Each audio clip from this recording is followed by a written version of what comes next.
Good evening. Welcome, everybody, to FMA discussion. And tonight, this is episode 285. And tonight, we're going to be jumping into PTK theme, part two. And tonight, we're going to focus on empty hand. And the guests tonight are going to be Tuhon Bill and Coach Danny. And these guys were not chosen at a coincidence, hardly. um, they're one, Guru Coach Danny has been doing online seminars regarding this area, two of which I was able to see and all that. And I thought he was doing tremendous, particularly the way he was very explicit in his explanation and really saw clear progression.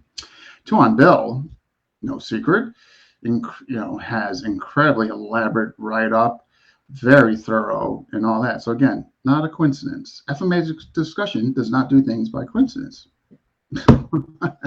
This is a no spin zone. So, with regards to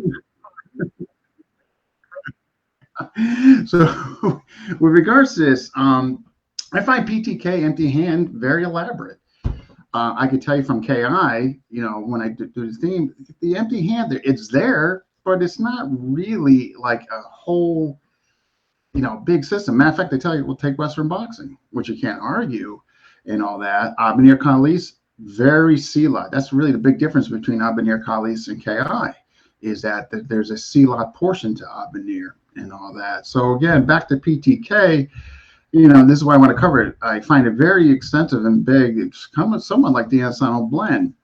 Of course, you hear the terms, and some argue were those Western creations, dirty boxing, and all that. And at the end, I think you'll find in conclusion upon this episode, I don't know if it really matters as far as the terms, where they came from, point of origin, and all that. I think there's, and of course, Eskrima, Arnis, Kali, Panatukan, Panajakman, Dumog, it goes on and on. But again, I don't think that's going to be extremely relevant. Of course, if you're more into his history aspect of it, that might be of interest to you, where you might want to go deeper into that and see where they did originate from, and that's fine. Each to their own. But tonight, that's not going to be really our focus. We'll touch upon them with specific regards to the PTI curriculum, for example. And without further ado, I'll be bringing these gentlemen up.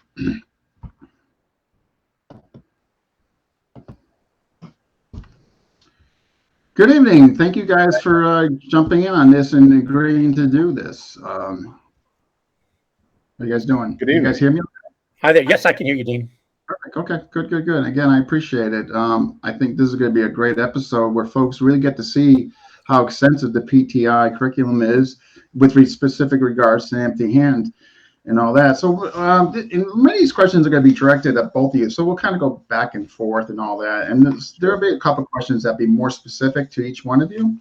So how about, just for the audience sake and all that, how about we just basically, in your guys' opinion, as far as what is FMA empty hand and how is it different from other empty hand systems? So Coach Danny, you want to take a crack at that first? Well, to me, empty hand is anything that's empty-handed. If I don't have a weapon in my hand, then I'm empty-handed. So everything that I have is from boxing to any of the terms that you were using earlier. There's a lot of things in PTK, or at least within PTI, the way that I have learned and gained expertise on it is that it's everything that does without a weapon in it. So all of our empty hands is based off of a knife, but we don't have a knife in our hand. Now with that, we have, of course, the fist, and we have eye jabs, so the fingers. So you can go from the fingers all the way down to the elbow, shoulder butts, head butts, anything that has to do with using anything with the body other than a weapon rather. So we look at it from that aspect. We also look at, or at least I do, and I know that I gained that from Tuhon Bill, and I pass that on with everybody else, is that there's always a third person involved, and that third person always has a weapon as well. So we look at it from that aspect. So we don't want to get tied up with one person very much. It's more along the lines of escaping, evade, stun, create distance if you possibly can, and get away. get a longer range weapon between you and the other person. You know, maybe I'll grab Tuhon Bill and put him between me and them. I tell you, Coach Danny. Everyone says I'm a guy everyone can get behind. I would do the same. I like how you bring up, the whole thing about, I reference 3 E's to my students: egress, equalizer, ethical obligation. You got loved ones. You just can't just take all. You know what I mean? And all that. And that seems to be just a framework and then you get specific regards to each one, of course, in that. But certainly. Yeah, I use the term escape. Yeah, egress, ESAP, evade, stun, if possible, create distance, assess position, and then escape if you have to, or equalizer if you can get an equalizer. Yeah, right. Or escape to get equalized. Yeah, right on. Yes. So, but here's the thing, and Tuhon Bill, obviously, though, FMA empty hand has a different flavor from other empty hand styles, but with the exception of, I think the best core, example or closest would be, obviously Silat, Silat, or some of those other aspects. Even Thai they have the elbows, but I find the Silat FMA more comparable, and then Thai, of course, right there. So in your opinion, same question, what makes it, what is FMA empty hand, and, what makes it unique as far as different from other empty hand systems? Well, let's see. A lot of the things when hold on, my son is coming home. I don't know. Can you guys hear the dogs barking in the background? Yeah, but you know what, though? It's not, it's not bad. Over. Okay. All right. Yeah. Let me go way back in history. When I started with Leo, I was 14 years old. He moved him to my neighborhood in 1973. I didn't start training with him until 1975. He was teaching out of his garage. My best friend at the time, Mike Matty, he's a makeup artist in Hollywood now. He started training with him in 73. And Leo had a garage in his apartment building. It was like a 3-story, what do you call it? Row houses in Queens. Mm. And he rented out this little 1-car garage in his building.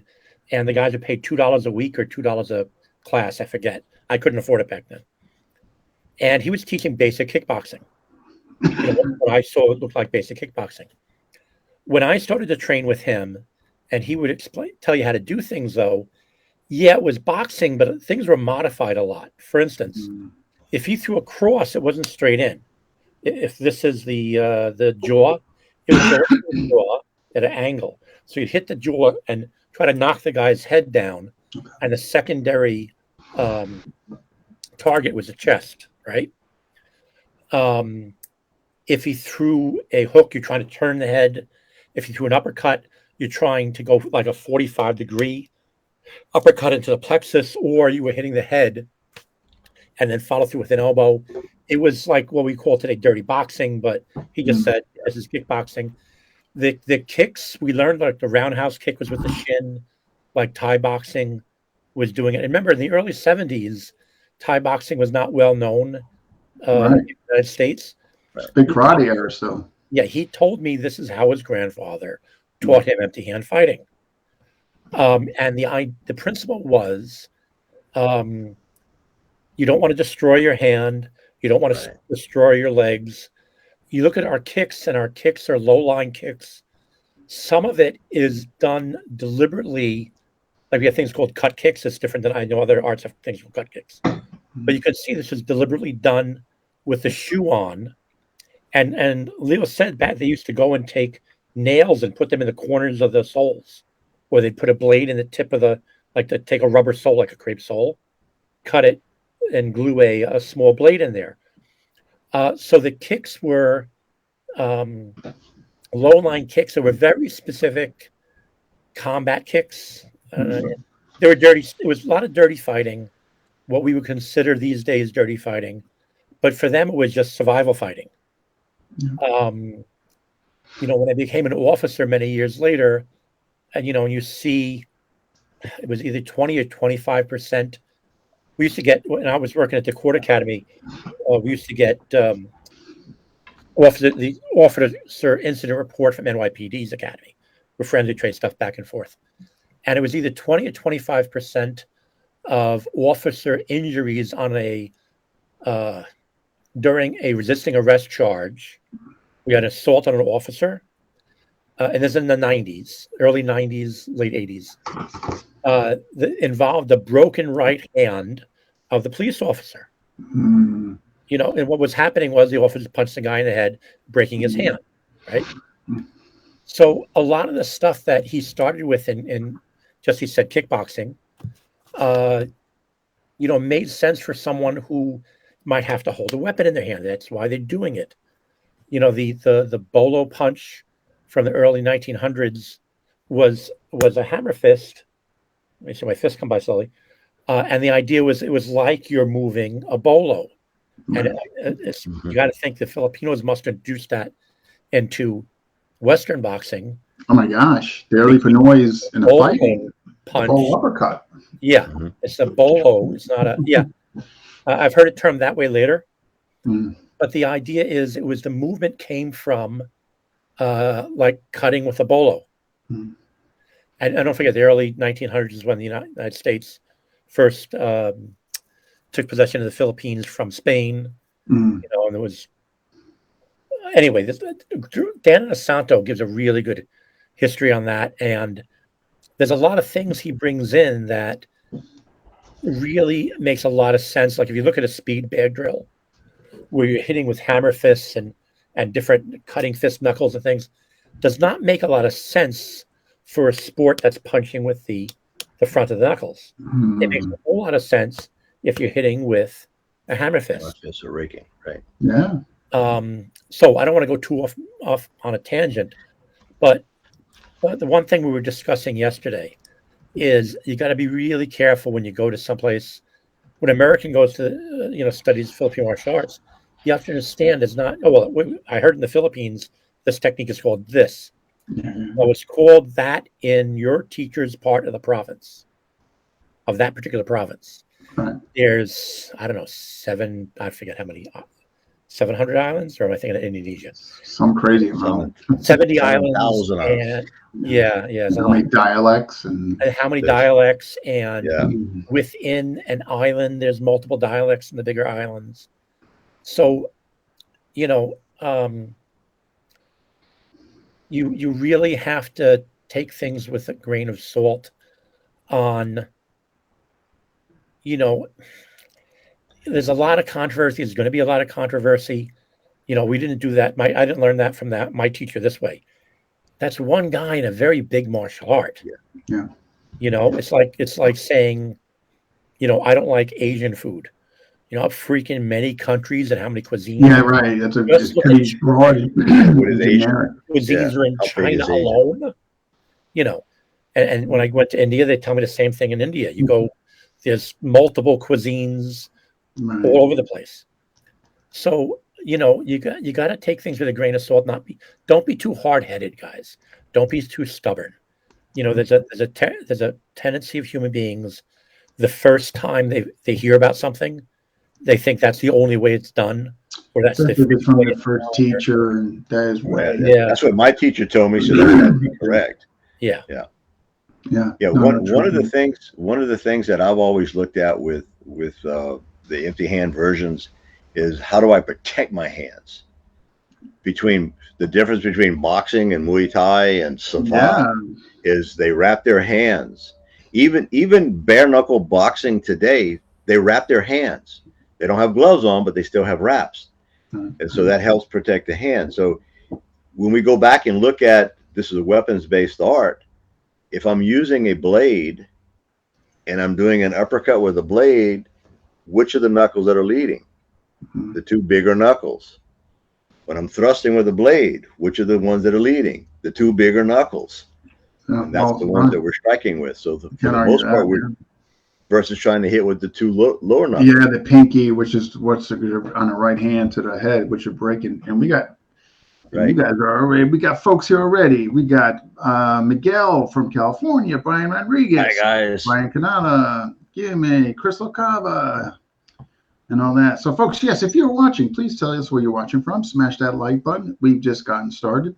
So, second question. Okay, you touched upon it initially, Coach.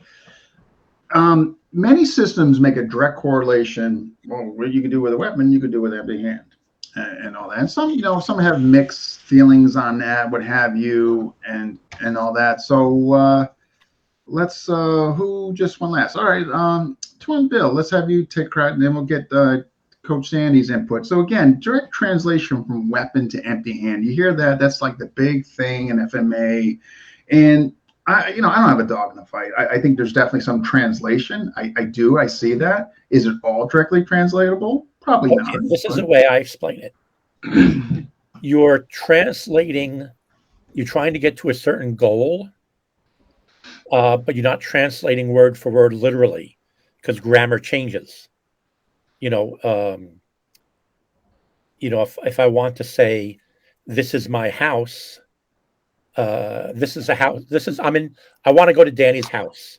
I'd say that in English. In Spanish, I would say, I want to go to the house of Danny. Right? The casa. So you want to translate the goal. You're not necessarily translating word for word literally. So the way that gets done in empty hand in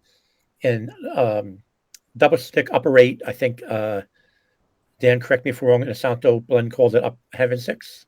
Heaven 6. Yeah. Yep. So you have a forehand, a backhand that comes under or behind the elbow, and then a backhand.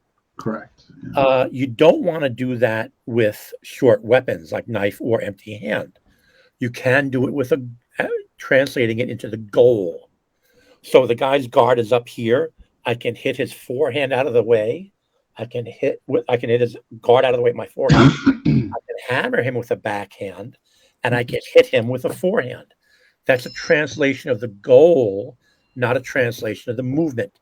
Mm-hmm. When people, translate the movement, we'll do that with beginners. Say that we're trying to teach upper 8 or heaven 6 to a beginner, and they're struggling with the stick version, right?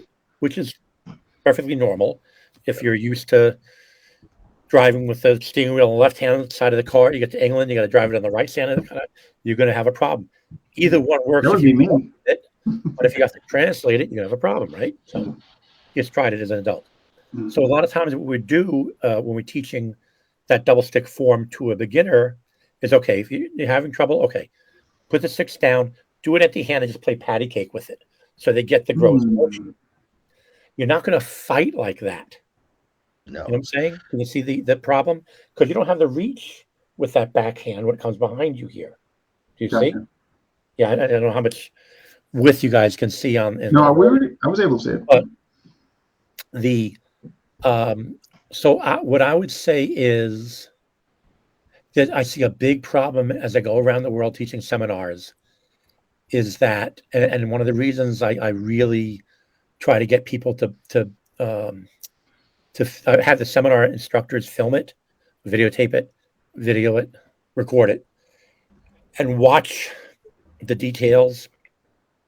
And because what you give to a beginner in a large seminar to get them the gross motor skills is not how you're going to stay your whole career. No. I talk about putting training wheels on a bicycle. A lot of people are out there and they're staying their whole life doing the drill that was supposed to be training wheels.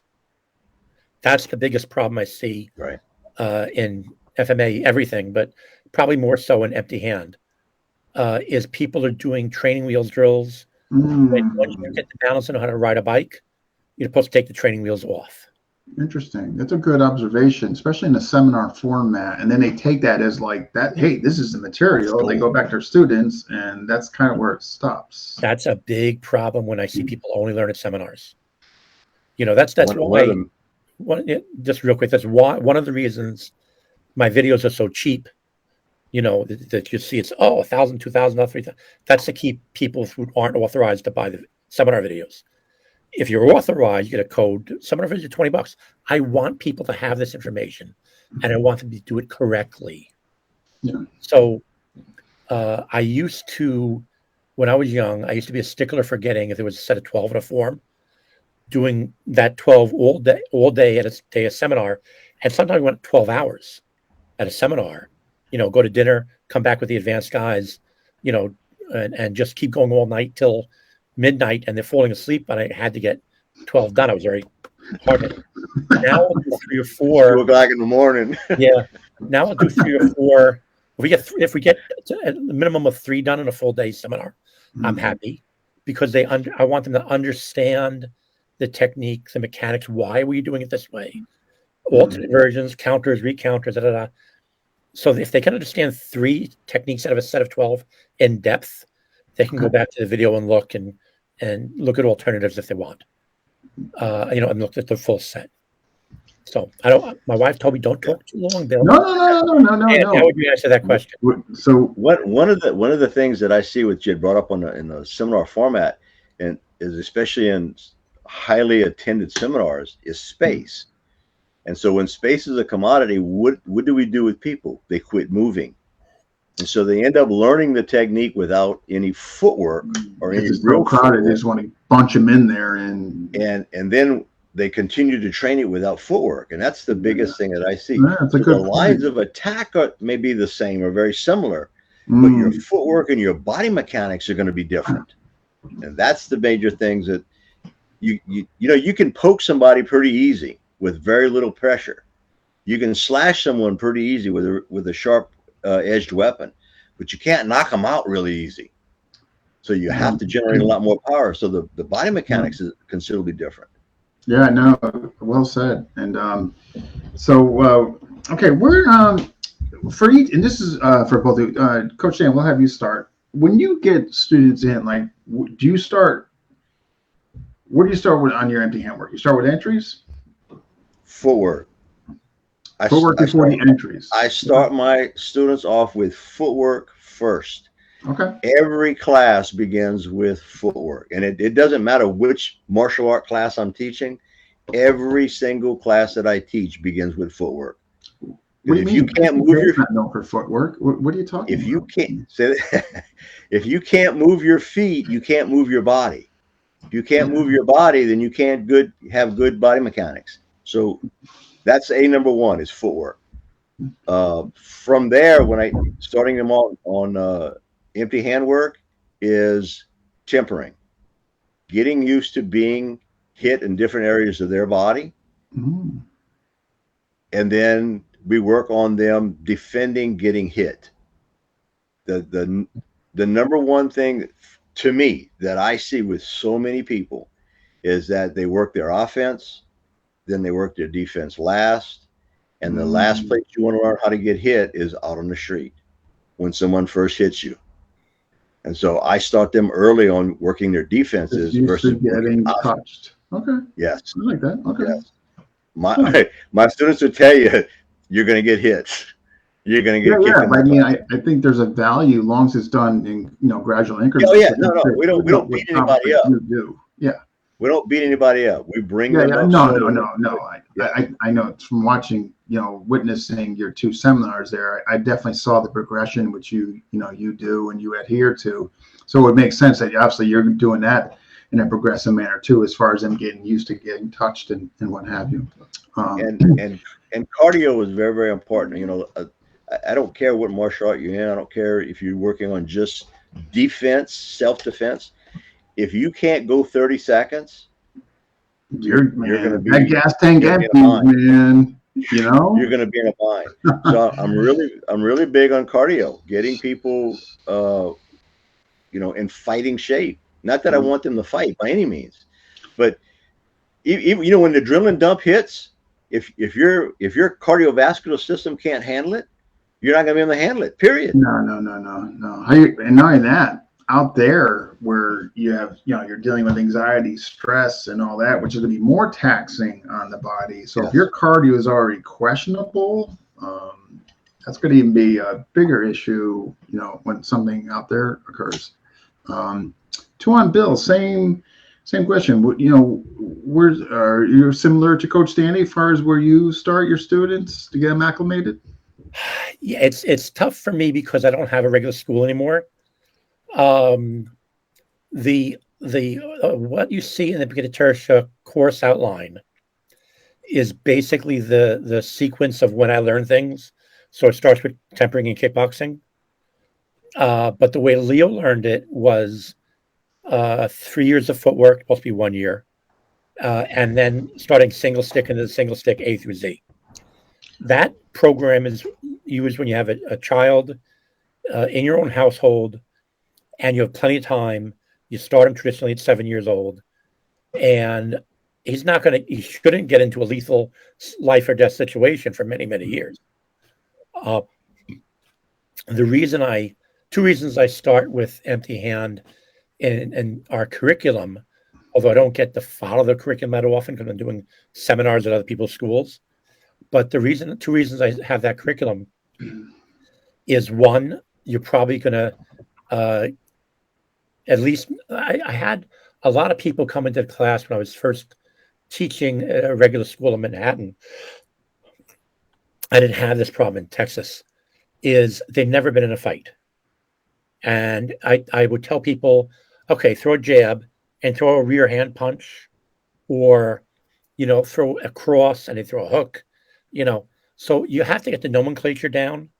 Even if you're not going to punch like that in a fight, even if you're going to do elbows or whatever, you should know how the average person is going to attack you. So the average person is going to attack you with a jab as a straight lead, a cross as a rear straight hand, a hook, an uppercut is coming from under, going upward. So a lot of it was to get nomenclature for how people would attack you empty-handed. Okay.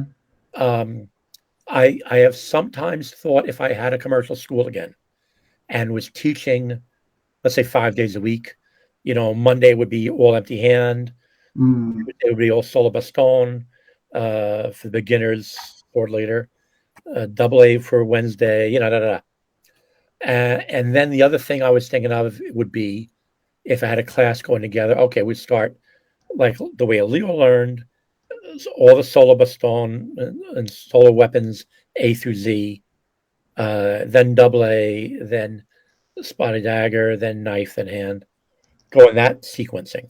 So I'll keep it short, but it's hard for me to say what I want to do because I don't have opportunity to do what I want to do very often. Okay. No, that's what I have found over the years is that when people come in and they're looking just for stick, or they're looking just for edged weaponry, and we start them off on doing footwork, they're like, why am I doing this? And it's like, well, if you can't get out of the way of the edge, then you're going to be on the edge, right? So might be an issue. Just yes. So, and if there's a lot of people that think that they can grab a weapon and do something with it, and they can't. And learning how to hit and learning how to be hit, I think, is a very, very important aspect mentally. So your whole world doesn't fall apart when you do get hit. Well, or there are people out there that want self-defense, but they don't know how to defend themselves and they don't know how to hurt somebody else. And it's not that we want to have people out there hurting people by any means, but I want you to have the ability to be a monster and to be able to hurt somebody if you have to. God forbid, right? Yeah. And we don't. Yeah, I don't want that, but I want you to have that. And so having that sort of ethos that I can do this, I think is important. Yeah, yeah. So hitting and learning to get hit, we start off with, and then the fun stuff starts. No, that's good. We have a question here from a familiar gentleman, that Tuhon Jack. And here's his question. Swing it at you, Tuhon Bill. Some folks are adamant that there is no closed fist punching in Pedagogy, while there are slaps and hammer fists. Did GT Leo use punching with knuckles, example, Western boxing, in his demonstrations? That's the question. Oh, the demonstrations. Correct. The first year I was with him, we did only kickboxing, and he had very specific ways of doing the drills. And if you look at my blog, you're going to hear this a lot tonight, guys. Go to my blog page, type in Google search Pedagogy blog, and you'll see that it's how to hit hard, and it goes through my training with Leo and empty hand power shots. But it was very, very specific. Leo would do it. Leo taught me for the first year with just empty hands. Okay. He was teaching older guys stick work and empty hand versus knife and things like that. But I was in the kids class. I started at 14. So the first year, it was just empty hand, and it was punches and elbows and various kicks. As far as demos, I'm trying to think of it now. No, he would show how to defeat punches, but in his demos, I don't remember him ever showing us doing a punch. Okay. He would teach it, but I don't think I remember him as part of a public performance. Is what I'm assuming in a demo. I don't remember him ever doing it in a demo. Okay. And I'm just gonna make sure I definitely got his question right. But there was definitely demonstrations at the end. But you know what? Just can't help just to look again. But did he use punching with knuckles in his demonstrations? Okay, yeah, that was correct. I'm going to pull this vid up. This is something I've seen this before, and I don't know if I brought up to you before. I forgot to bring it up, but this video really resonated with me, and I'm going to explain why. So, folks, you're watching this, kind of hoobit loobit, or so, or the way you guys say it, Sabong Labo. Sabong Labo. Yeah. Okay. You don't forget, it's Leo. Is speaking a dialect of Visayan. Visayan, and Hubad Lubad, I think, is from Dan Santos teachers. That's the way I understood it. Can you guys see this? Which is a different island, different dialect, different language. So, Tuhon, Bill, can you see this?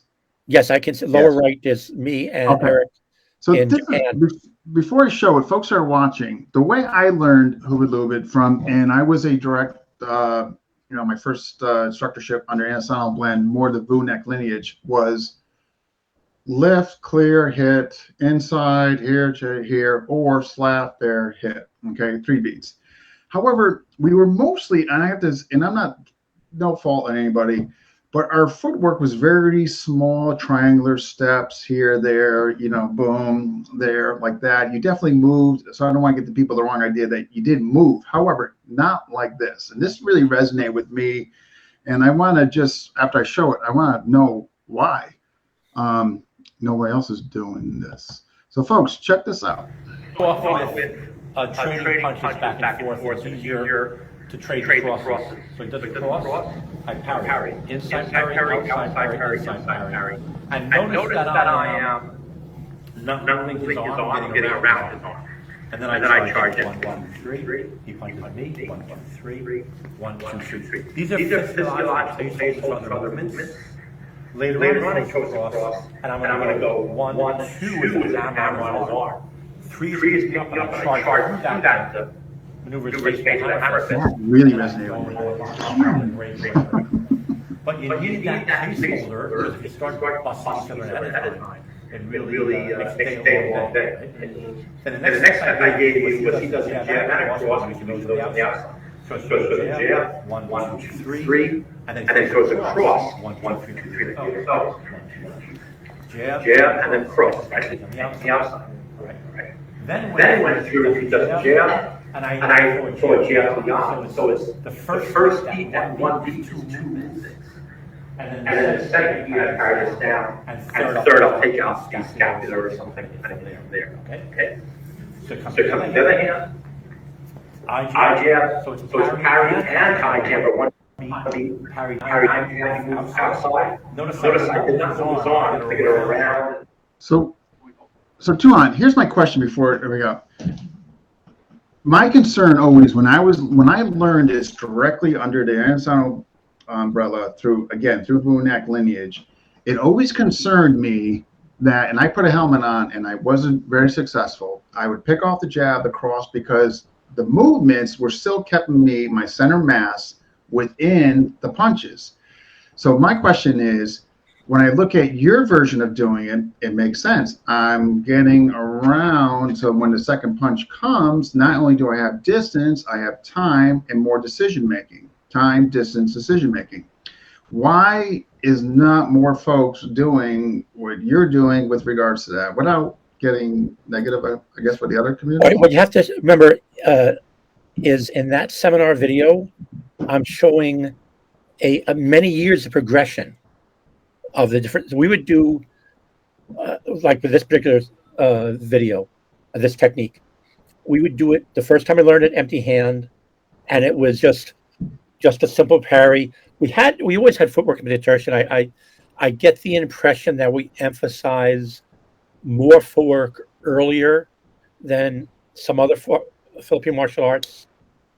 At least people who go to seminars. I can't speak for inside training. I can't speak.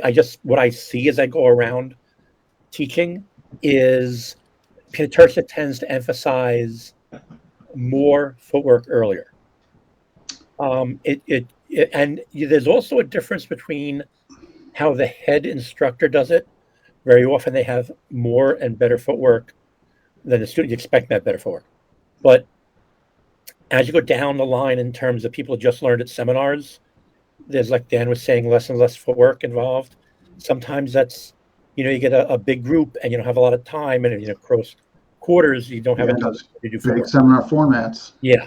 So anyway, what I tend to do these days with my seminars is I try to get the level of footwork I learned last, introduce that as early as possible. So there are some things where we did very simple footwork. Some things we did no footwork at first, just to get the upper body mechanics. And then, okay, now do it with footwork. But that was within the same class. All of a sudden now we got a footwork, right? But I find that if I get people in seminars and I don't give them, if I don't show them at least what the goal is in the very beginning of class, they take the first thing they learn and they run with it, and they just do it to do it. There's no understanding of what goal you're trying to get to. Okay. Every journey may start with a single step in a straight line, but you're not going to make that whole journey in a straight line. No, right, yeah. Understood. The goal they're trying to get to as early as possible, especially dealing with adults, it's better. So what you're seeing is a culmination of the way I learned Sagang Labo empty hand, the way we learned Sagang Labo when we went to syllabus stone and you did it as part of break in, break out. The way I learned Sagang Labo as we were doing knife. So, and you're going to see pieces of this in a spotted dagger. You're going to see pieces of this in all through the system. So I'm trying to, this is my own teaching over the last few years, is I find that you really need to get the end goal early as possible, especially with footwork. Yeah, again, it's not like I didn't put effort into it. Again, I put a helmet on, and when the guy just did a quick one too, my whole center mass was still there. So when I look at what you're doing, I can actually see, like, getting off the line. So, and again, I'm not trying to be negative or put down any particular person or system and all that. However, we're FMA, we're an honest platform here. We have to give honest our findings, whether it's verbal experience or what have you. And it just didn't pan out for me. It was like boom, like rock'em sock'em robots. It's just like Dean, sometimes and we do this even today. There's the first learning curve with not a whole lot of footwork, because we're learning the hand positions and the movements. Which first. I can appreciate that. And we even have that where we say we're going to stop. We're going to touch our front shins together. We're going to get in a right lead. I'm going to put my front shin, and you're going to lock your front shin, and I'm going to stay right here. And we're going to work that drill from the inside to the outside. And then we'll go empty hand. We'll go with the baston. We'll come back and do it with a knife. Then we'll come back and say, okay, what is the end goal? Like Tuhon Bill said, the end goal is not to be there. It's to be on the outside, on the backside. No argument here. Yeah. I had a discussion just recently with another martial art where I had a senior student of mine that black belted many, many years ago, probably 20 years ago now. And we were doing some drills just recently within the last week. And he said, whoa, that's not how you taught me how to do that.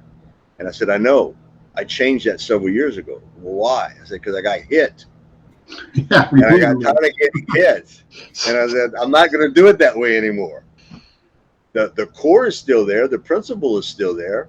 But I'm going to move. I'm going to change it and make it work so that it works for me. And I think that's something that we all have to do. We get hung up in doing the drills and being great drillers. But how do I actually applicate that? Yeah, see, for me, it was such a maybe a little bit different from me. You have to be able to make yeah, it I know. for yourself. And I totally get what you're saying, and I'm totally in agreement with you. And I don't know if it was such impatience on my part or frustration from the failures I was experiencing, or all the above. But the moment I just started like, hell with this, I'm not staying here. Off the jab, I'm going to split entry, hit the stomach, and then I'm just going to get it outside. And you figure that out, because why? When you're failing, and who wants to, whether regardless of a helmet on or not, keep failing, getting hit. And so when I was preparing for this interview, and I went to on Bill's playlist there for the empty hand, and I'm looking at him like, this is what it's about. I said, he is not staying on center, and when that's a knife, it's insanity. That's insanity. Yes. Like, why would I even want to train staying on center with not get with the hand placement? I totally appreciate that. Totally. And he made a comment inside of his that little video about there being memory minders.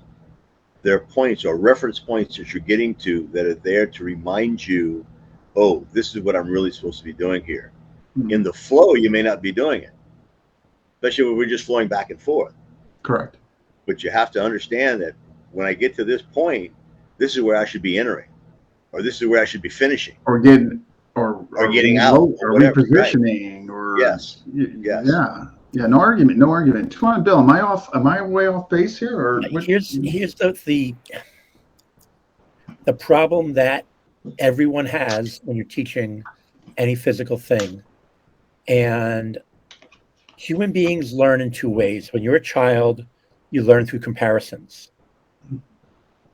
Mommy's face is different than daddy's face.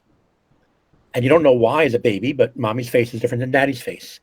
Grandma's face looks more like mommy's face, and grandpa's face looks more like daddy's face.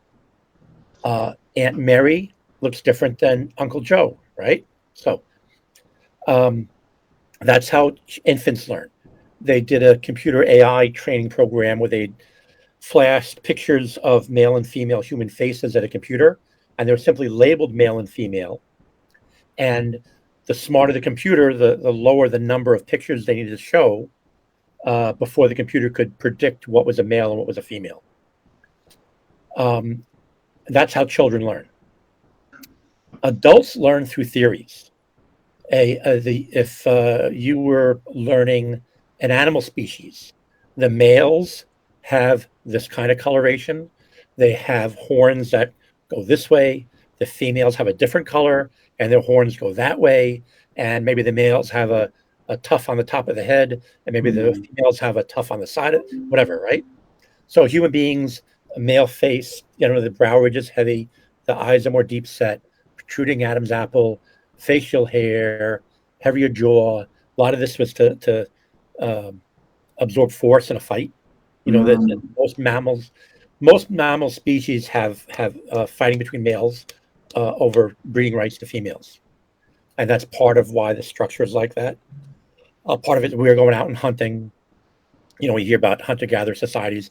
It's the men who are going out and hunting, and the female are staying home and gathering. And there's a whole bunch of things involved with that. But anyway, so the problem we have teaching is, when do you teach through comparisons, and when do you teach which I call bottom up, and then what do you teach through theory, which is top down? Okay, adult males look like this, adult females look like this. Here are the rules, right? Learning comparisons versus learning through rules. And the problem is, see, in Philippine martial arts, I don't know if I'm familiar with it, but it's probably prevalent through all martial arts, is a lot of us are learning techniques.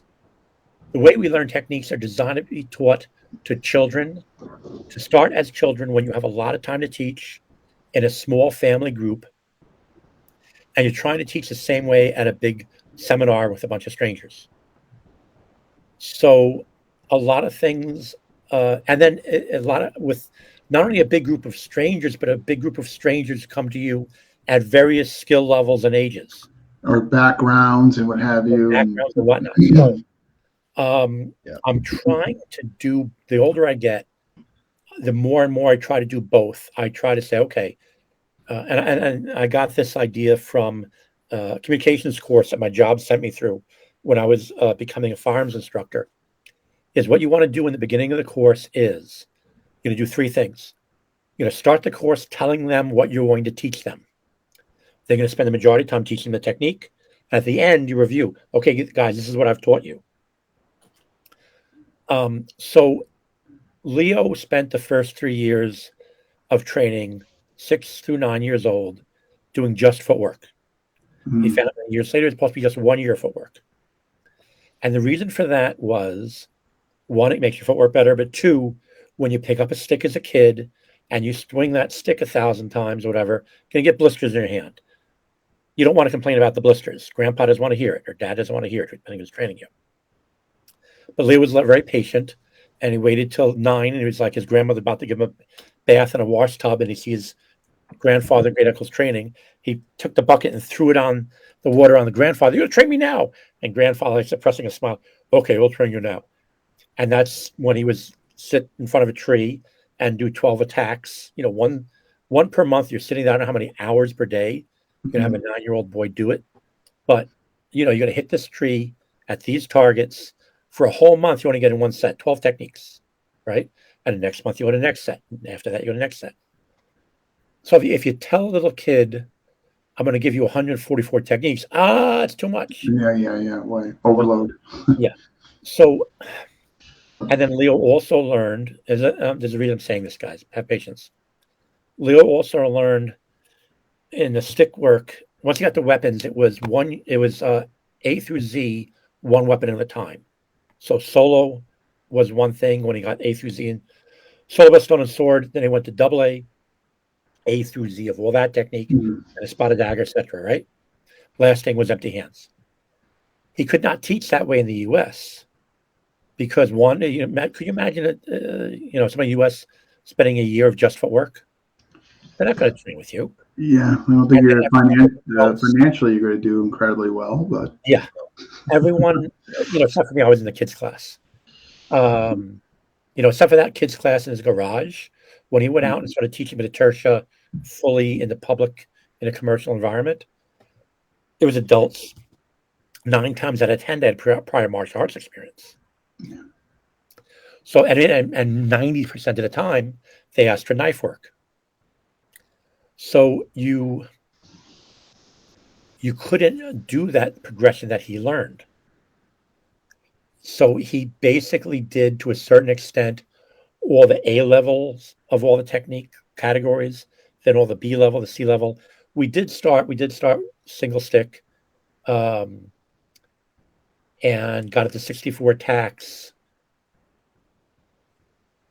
Now, well, we started with single stick, but we also did double A as a warm-up and did the forms pretty parallel. So let's say we learned it solo and double A, all the A's together there. And we didn't get to a spotted dagger until 79 or 80. So we had 64 attacks. And I'm trying to think I don't remember if we had first set of Sagitas or not before we went to a spotted dagger. But it was roughly trying to do the basics of the weapons. When we got to the time we got to a spotted dagger, we had a good amount of double A under our belt. What am I trying to say here? We had to change the curriculum, the order of teaching, because he wasn't training kids, and he's training not only adults but experienced adults for the most part. And if he was going to train them, if he wanted them to show up in class, he had to give them enough variety. Okay. How would you phrase that, Dan? Yeah, I think he had to change things, otherwise he would not have had any students for very long. And not in America. we as instructors today, Paulo made a comment about here's the thing: people make determinations and conclusions off their very first learning curve, and he's right. And so when we introduce new stuff, we need to tell them what we're going to do, show them what it looks like, and then come back and say, okay, this is how we're going to break it down. And that's one of the things that I try to do, is break it down to the point of beginner, intermediate, and more advanced aspects, adding more components to it. One of the ways that I teach is, again, I'll show it. This is what we're going to do. I'm going to show it. This is the way I need to have it done. But we're going to do it step A, step B, step C, and then add other elements to it as we go. And by the time you get the whole drill, you will have been doing all the footwork. You would have been doing all the motions that we need, but they would have seen it first versus just stationary or whatever. Yeah, they get to see the puzzle. You know what I mean? And all that. Yeah. And here's the next thing I want to review, like John said, you got to come back and review it. Otherwise, they'll forget about the first thing. And we got Paulo here, as you mentioned, order in the court. One more outburst like that, Guro, and we are ending this broadcast. I do. My outbursts are few and far between, though, Brian. I apparently try to say maintain level-headedness. Maintain. This next one I want to show is the kicking. This one I wanted to kind of dig into Silat and how much of it was there, or how much did Leo get, or was there some intertwining between him and Joffrey or what have you. But this I really enjoyed, and these are some of the kicks I've gotten at Silat. So, but I want to show the vid, and then we'll pick your brain, Tuhon, as well as Coach Danny's. Sure. All right. And those are, and I do the Lionheart series. Yeah, this is your classics. reverse roundhouse. This is what's known as C-pop, with the bottom left sideline. Your front kick can be a scoop with the ball of the foot to the knee, or a scoop with the shin into the groin. And that's Alan, correct? Alan Seghetti, yeah. Yeah, Alan Seghetti. The Lionheart, yeah. He made me wear those pants. I was going to say, I was going to comment on that fashion statement, They come but off the locking hip. hope he paid you good money. Edge of a locking boot with the tread on it, and attacking the tendon here, or attacking the tendon here. Hook kick can keep the tertia, done with the heel, only against the calf. So you're attacking the calf muscle here, and the calf muscle here. Next comes sticker on stomps. An inside stomp to break the foot here. Outside stomp here to break the foot here. A leg carry accompanies the back kick as a downward angle to break the knee. It comes off of Yes, Brian, the scoop kick. You're absolutely right. On the way out. The idea here is practically You got a younger fellow there now. front leg and back leg, all combinations of kicks. When you practice your hand technique, anytime you're close enough to kick, you can throw a kick, but always control before you throw a kick. If you simply from range throw a kick, they'll be able to parry you and counter you. Okay, so again, when I look at these kicks, I definitely see some. And here's what. Okay, so I read the PTI and all that, and then you referenced in the blog some of the old Silat. So I guess my question to you is: was there a fusion or an enhancement to what? No, a lot of people have said that, but they just assume things. When I was there when Leo met Eddie,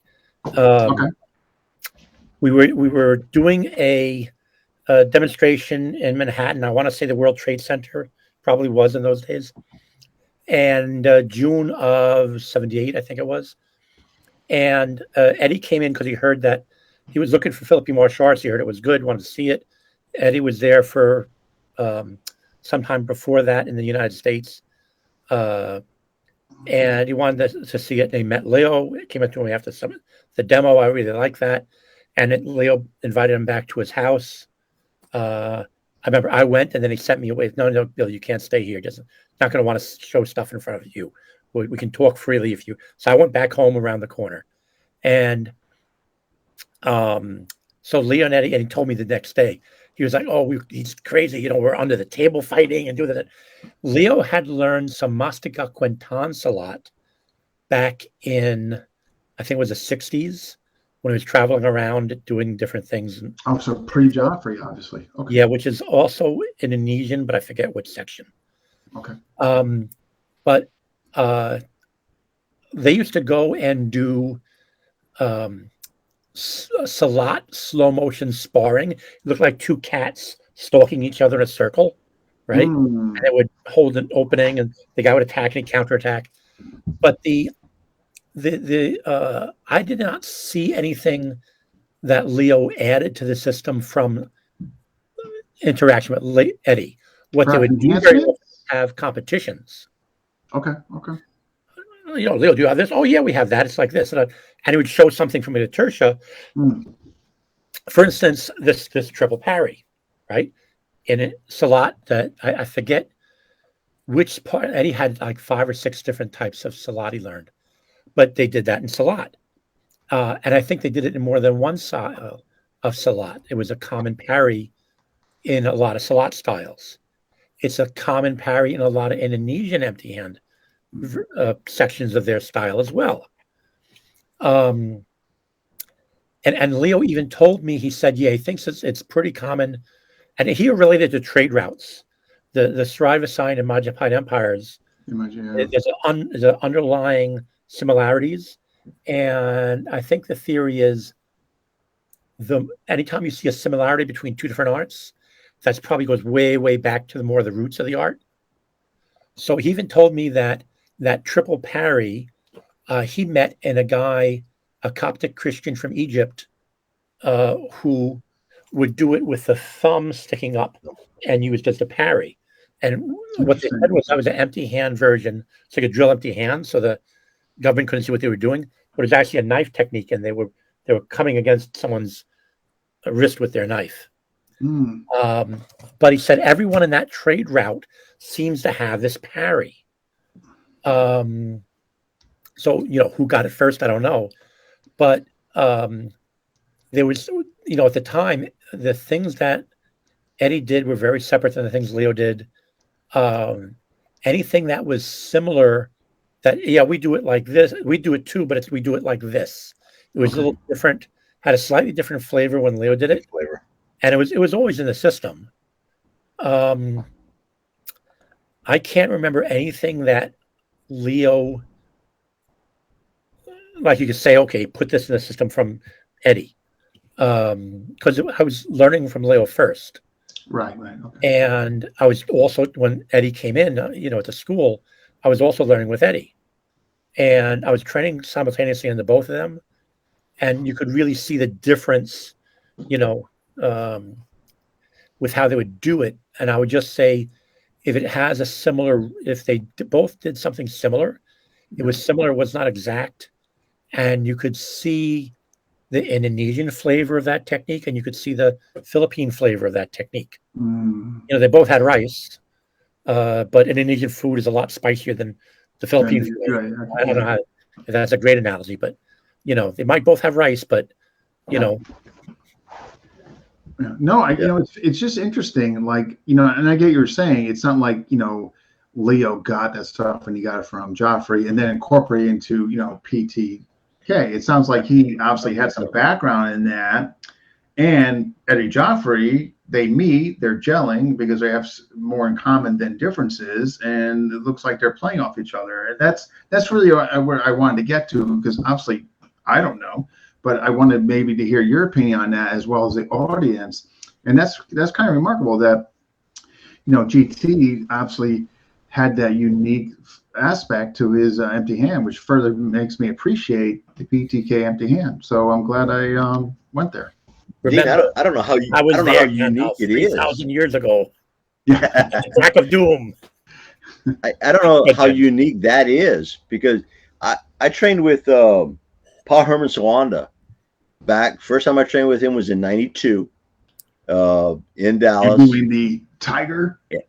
And well, what we were doing, he had done a seminar a few months prior to that with the same group of guys. I didn't make that one. I came in, did the second one, and he was doing his second session with them.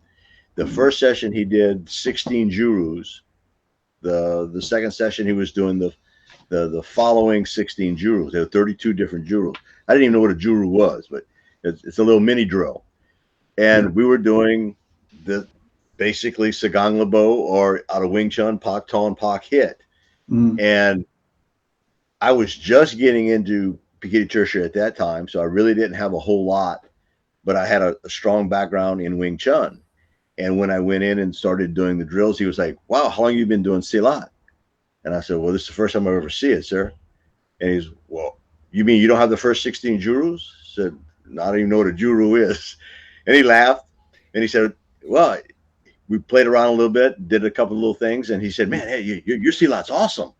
And I was like, well, no, this is the very first time I ever do it. He said, what is it that you do? I said, well, what I'm doing is similar to Wing Chun. He said, Wing Chun, what's that? I've never heard of it.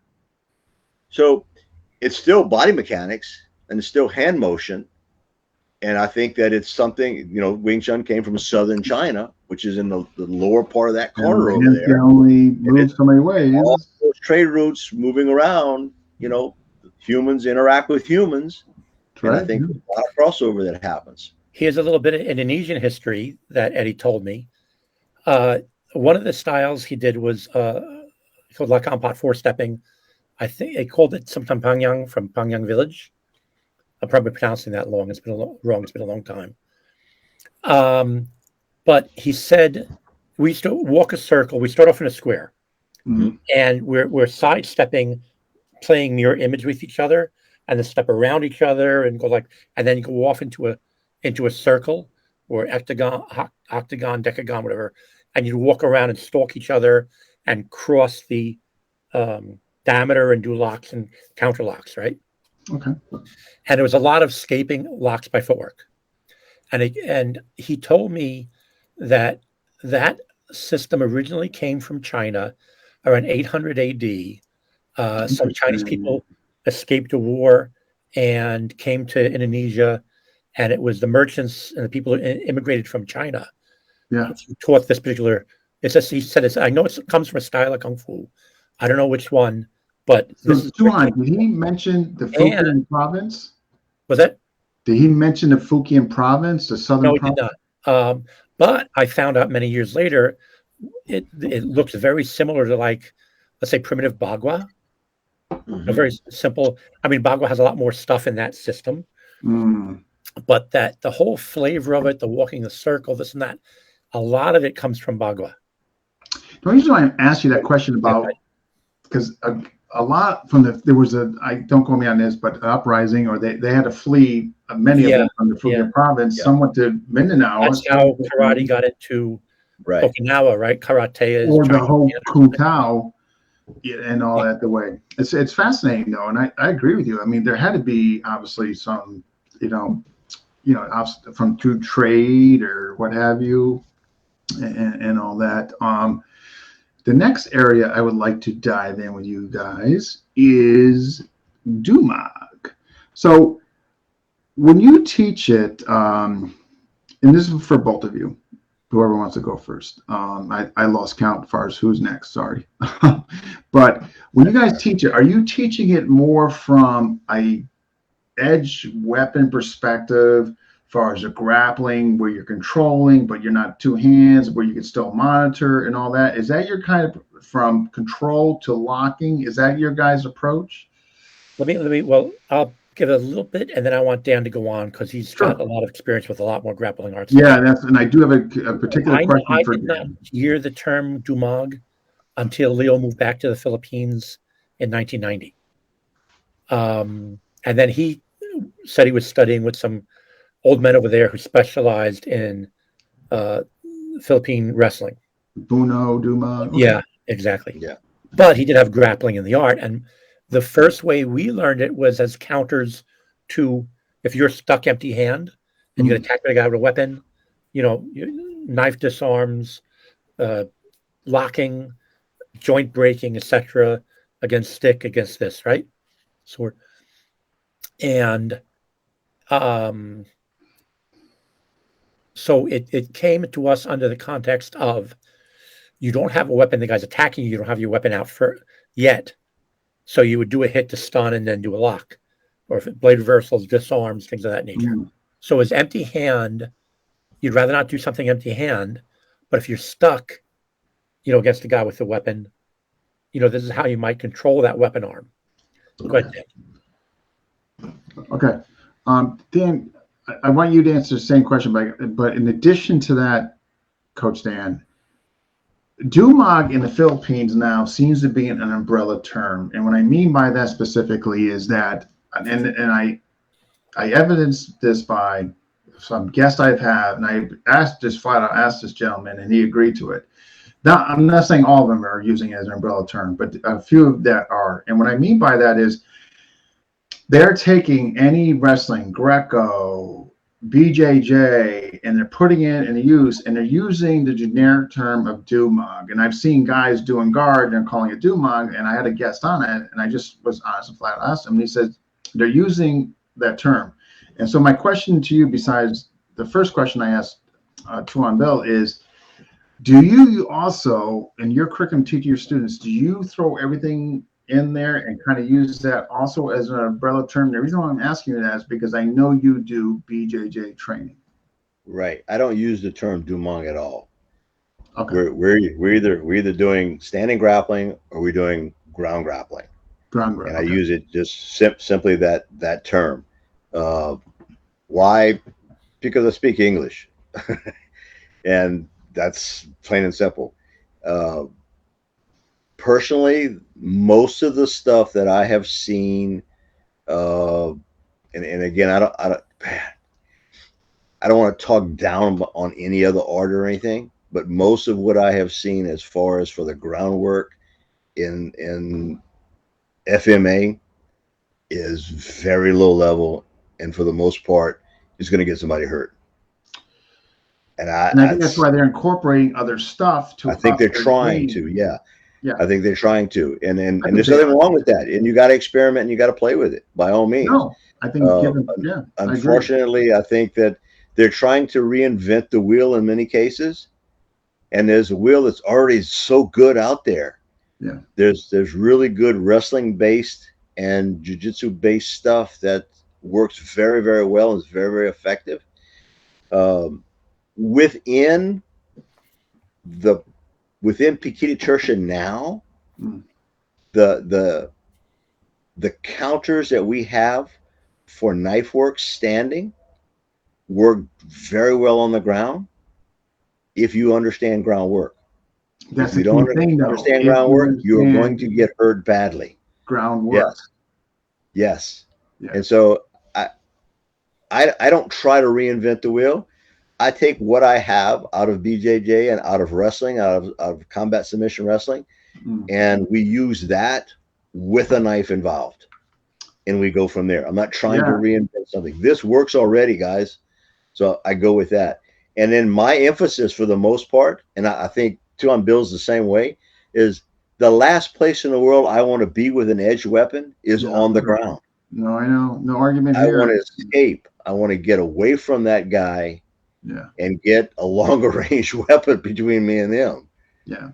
And every high level grappler that I know that also understands weaponry says exactly the same thing. I'm in total agreement with you. I think it's a totally different world, and I think, like you said, and again, over there I give them credit. Hey, if they're trying to enhance their current groundwork in the Philippines, and they're adapting, wrestling, clinching work, ground, BJJ, kudos to them, good, and all that. But much to your agreement, what I'm seeing over there is definitely low level, but I think it's great that they're starting with a platform. I mean, obviously Alvin Aguilar is a different story. I mean, he went really deep into the Gracies. He's a legit black belt, that. But generally speaking, the most, like I saw one video circling around. The guy was in guard. He's calling it Dumog. I mean, it was BJJ all day long. I mean, well, one of the things I'm concerned about with that is that there are guys that are trying to play BJJ with a knife. Yeah. And you're going to get hurt. You're going to get hurt. Yeah. Depending on your scope. Two background stories, two quick little things. Leo, when he was in college, and guys, forgive me if I call my teacher. I grew up calling him Leo. It's Grand Tuhon Leo Gahe. I'm talking I about. don't think anybody's good at it. Yeah. Leo learned, got a black belt in, I want to say Motokan karate and in judo in college. They had to go through it. He got black belts in judo and karate. But you didn't see that in his Pitatersha because they were working under the rules of everyone around you has a blade. Yeah. The reason you have empty hands is you didn't get your blade out yet. You're attacked by a guy with a knife. His blade came out first. That's why you have empty hands. You have to and it's probably more than one opponent.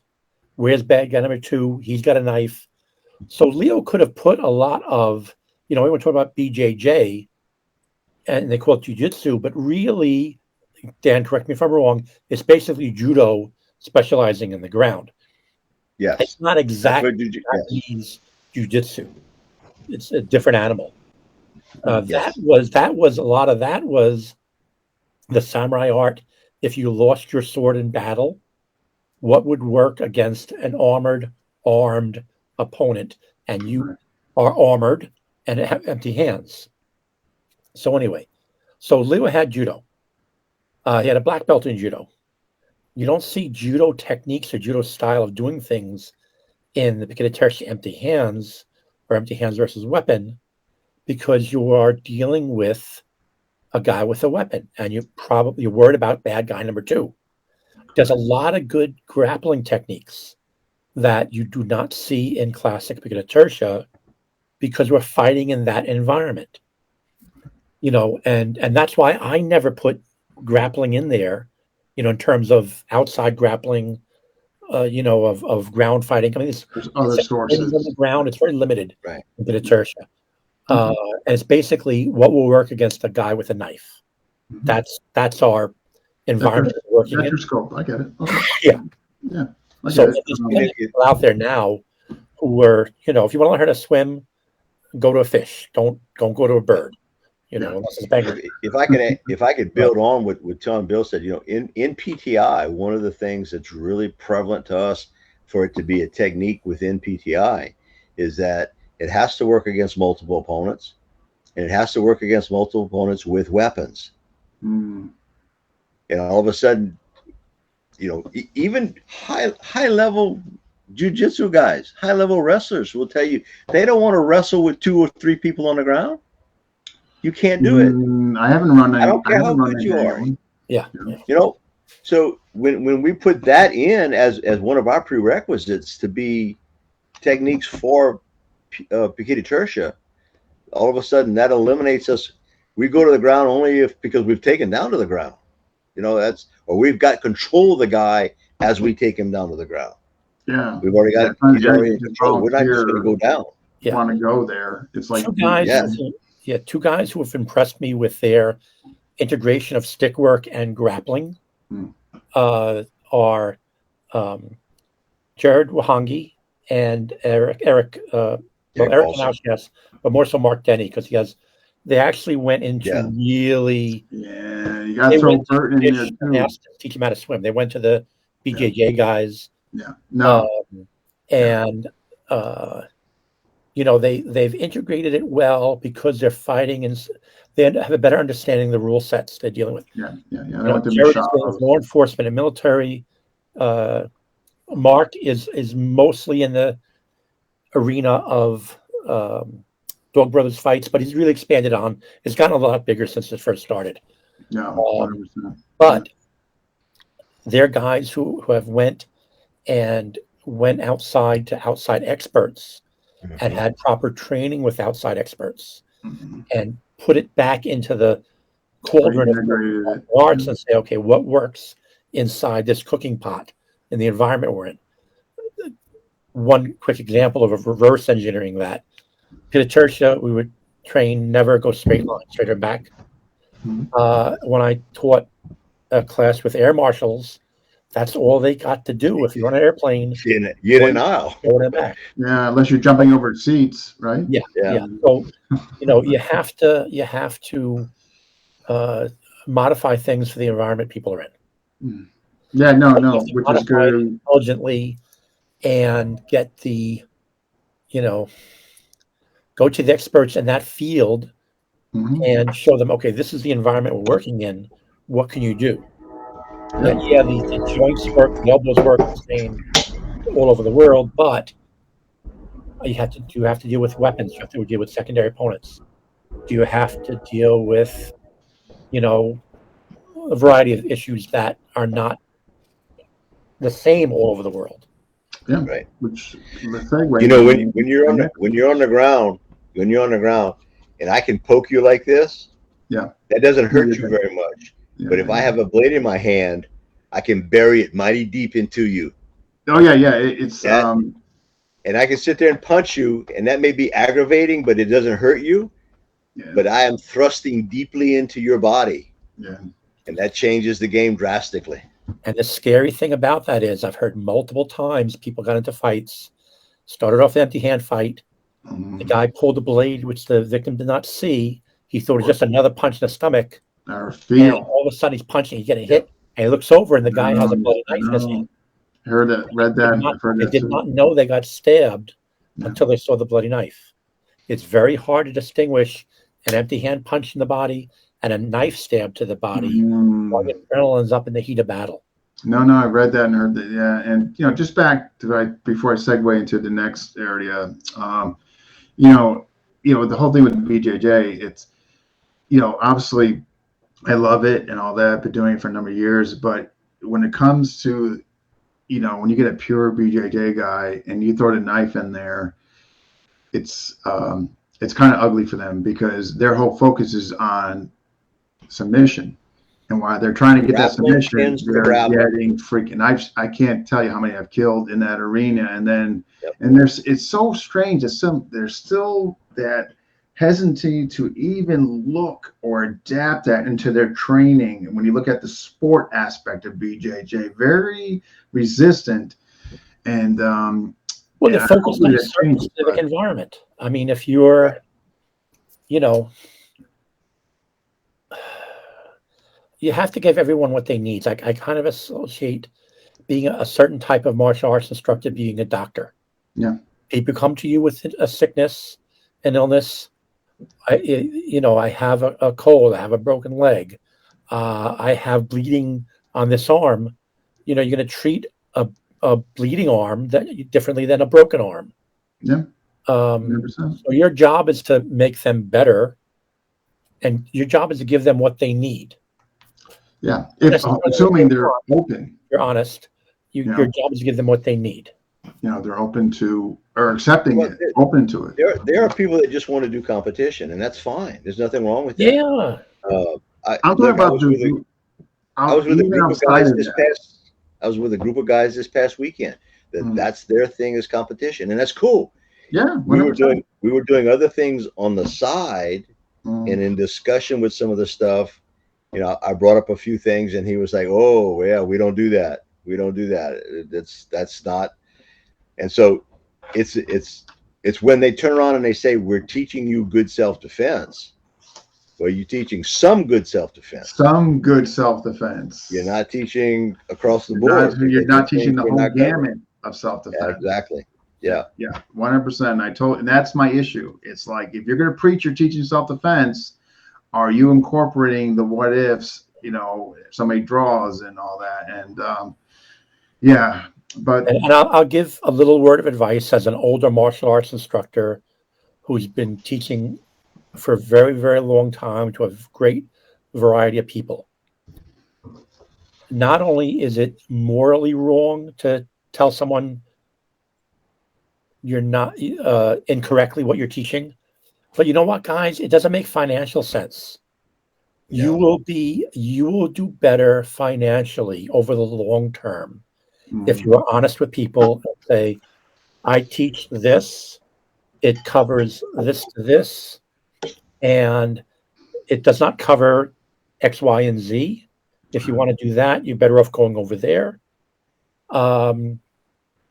And it will be that, there's 6 or 7 billion people on this planet. There are a lot of people learning online these days. There's a lot of, you're not competing with the martial arts school next door. You're competing with the martial arts school on the other side of the planet. There's enough students to go around. So true. Yeah. Honest with people, and it will be filtering. The people who want what you have will find a way to come to you, either personally or online. You can get the people who like what you're doing and need and want and are ready for what you're doing. They are able to find you these days.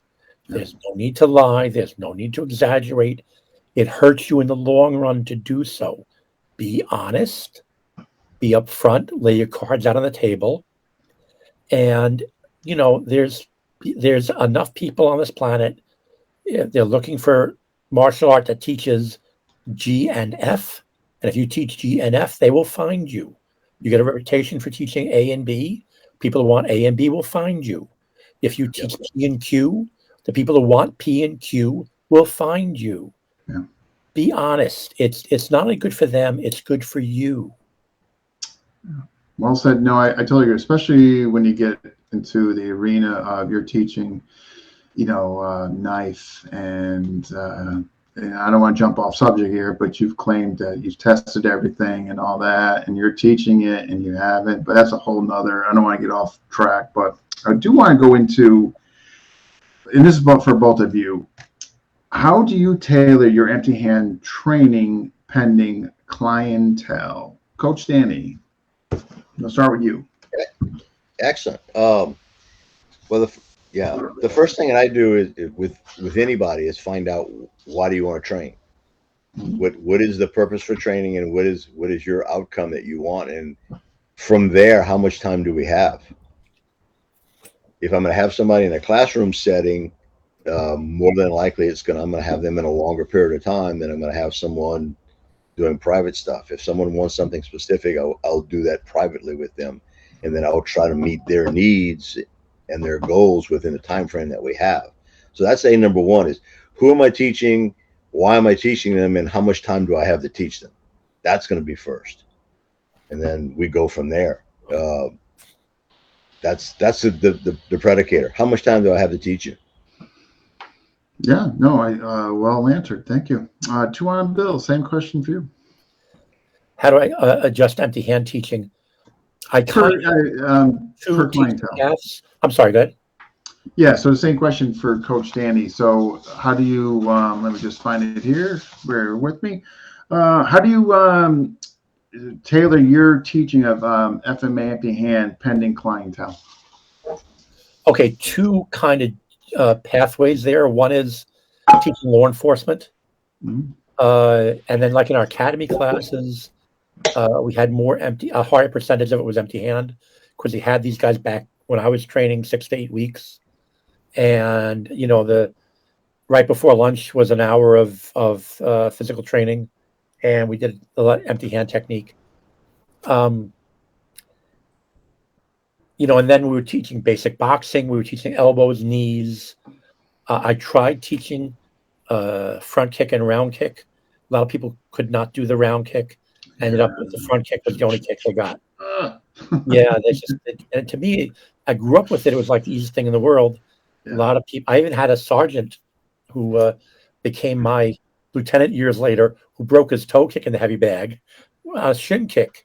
He missed his shin and hit his toe and broke his big toe. But he didn't hold it against me. But anyway, so you have the academy training, then you have the in-service training, where once a year we would get the guys for 4 hours. We train them on baton, review handcuffing technique, review some empty hand technique, et cetera, et cetera. And that was much more compact. I didn't show any fist with that, because my class and these guys, I would tell them about, NYPD, how often, somebody would break their hand, and how doctors told us a box is break and why, et cetera. And it was 86 or 87 when Mike Tyson broke his hand on Mitch Green's head in a street fight. Yeah. And that was The record store or was something like that, right? guy. Yeah. Yeah, if Mike Tyson breaks his hand, anybody here think they got a tougher hand than Mike Tyson? So and then the other career path is classic pediatricia, where I think my niche in the market right now, if you want to call it that, is I teach the whole system the way I learned it, step by step by step by step. Okay. And I think my claim to fame is, people come to me if they want to teach pediatricia. If they want to go to, and they want to teach the whole system. If they want to go and fight in tournaments, they go to a different guy. If they want to go and, do something else, my career path is really, if you want to be a pediatricia teacher and teach the material that I learned, then, we'll say the old classic stuff or whatever you want to determine. Yeah. Dosimathados kind of is a term that's popular these days for that curriculum.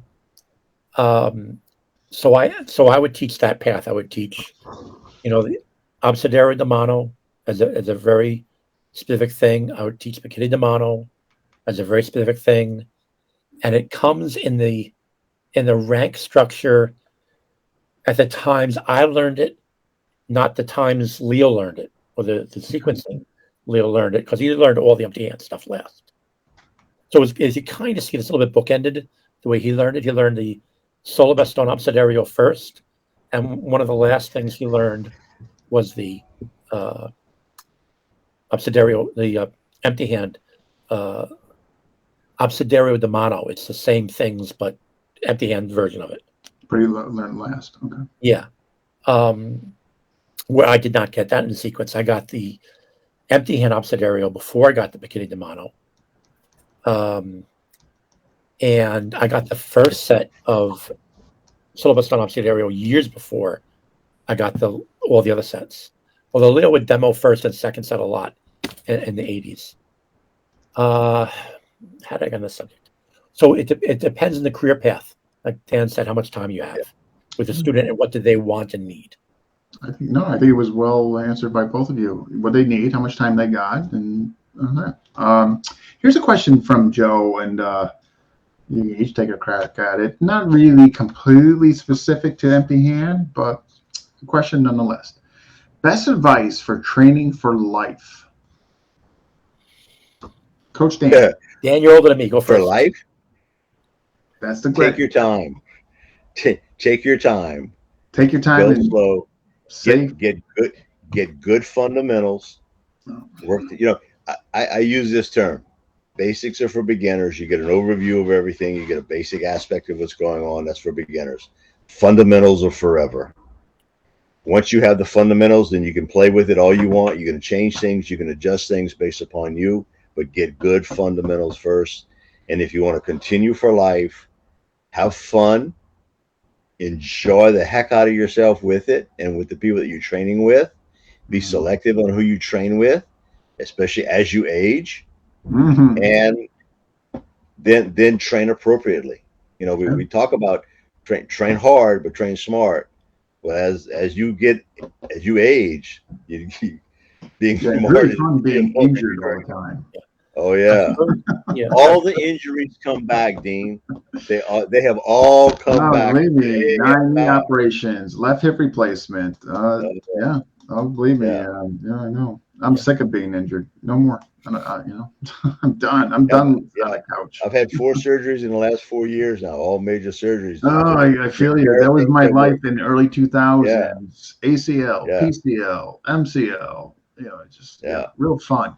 And when you're 20s and young and invincible, it'll never happen to me. Yeah.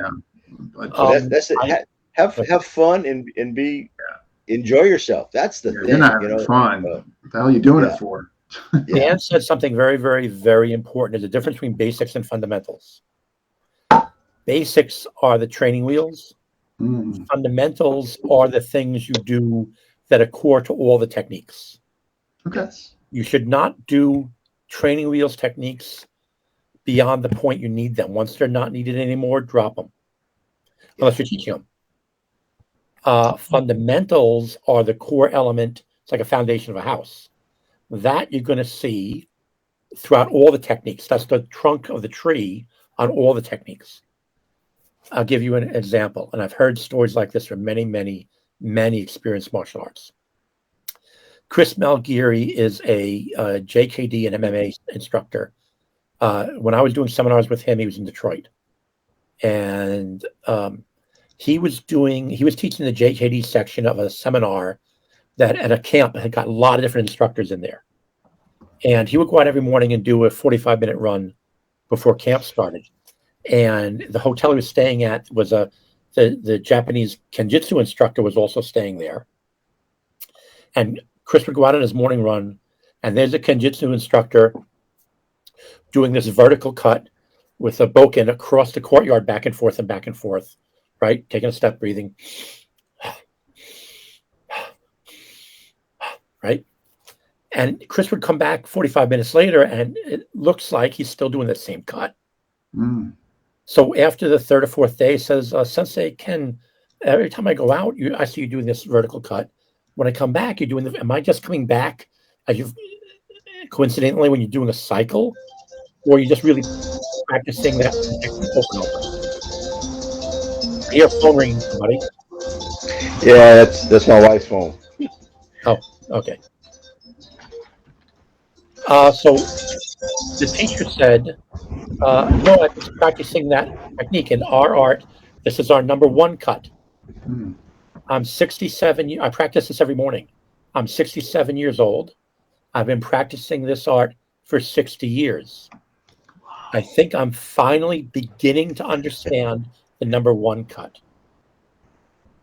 And I've heard versions of that over and over and over again. Isn't that something? The advanced guys, when they practice by themselves, practice their fundamentals. So you talk about practicing for life. There you go. Practicing for 60 years. There's a good example. Beginning to understand the number one cut. Yeah, that's He's practicing a fundamental. Yeah. Well, this has been, you guys, I thought did a stellar job tonight. But I do want to get closing thoughts from each and one of you. So, Coach Dan, closing thoughts on this episode and to the community. As to empty hands? Or just in general, closing thoughts, Protect your hands. Protect your hands. We do a lot of punching by inverting the fist over a little bit. Aim with my pinky? Instead of being, aim with your pinky. There you go. The biggest thing is, look, the Filipino martial arts is growing, and the community is growing, and we're at a wonderful time right now. The pandemic sucked, but man, it drew a lot of people together. The good has come out of it, though. It really has, and. Dean, I probably would have never met you or known you if it hadn't been for this and this coming together of these kinds of things. Jack putting together and Polo putting together the Carenza project, the amount of people that we've been able to meet, Zoom classes coming on, being able to meet people from Europe, Southeast Asia, across the world that there's nowhere in the world we would have met. So that's been some really good positive stuff. I think so. FMA is growing. It's a wonderful time to be in it. There's a lot of really good people out there. I'm enjoying learning and watching and getting different perspectives from so many different people. And that's the thing I love about, I have a passion for the martial arts. I don't know why, but I do. And there's a lot of really great people, and I'm having a fantastic time meeting new people and learning things, having fun. Fantastic. And I agree with you. I think it's only going to get better. It's a great time now, and I don't see it going away. I only see it being improved upon. Same question, Tuhon, Bill. Closing thoughts, not questions. When I was in my teens and 20s, I was lifting weights. I was doing the classic sequencing back then, 3 sets of 10, 3 days a week, all the body every day. So that if you, Monday you did chest, you did shoulders, you did lats, you did squats, you did your whole body, 3 sets of 10. I had 13-inch upper arms. How much did you weigh? I 195. And how tall are you? 6'1". Well, back then 6'1". I've shrunk. 6'1". Wow, 195. $195, and wow, okay. Okay, so the reason I say that is, at the age of 30, I started to I forget where I learned it. It might have been a bodybuilding magazine or whatnot. But what they said is you need enough rest. So what the program that I got on that put on 3 inches on my biceps, on my upper arm in less than a year, and put another 20 pounds of muscle on me. I went from 195 to 215. Still see my abs. This was a long time ago. The age of 30 was Monday, just chest and triceps. Okay. Wednesday was just legs. Friday was just back and biceps. And you would pyramid your weight. So I do a warm-up set of 8 to 10 on light reps, add a little weight, do 6 reps, add a little more weight, do 4 reps. And it was the more repetitions, the more full range of motion. As the weight got heavier, I was working just the strongest part of the range of motion and low reps with heavier weight, right? Okay. And then like 1 set of very, very light as a cool down. But I was only working the body part once a week. That put on, in 1 year, 20 pounds of muscle, 3 inches on my arms. I'm saying arms because that's what I was measuring. There's probably other parts too.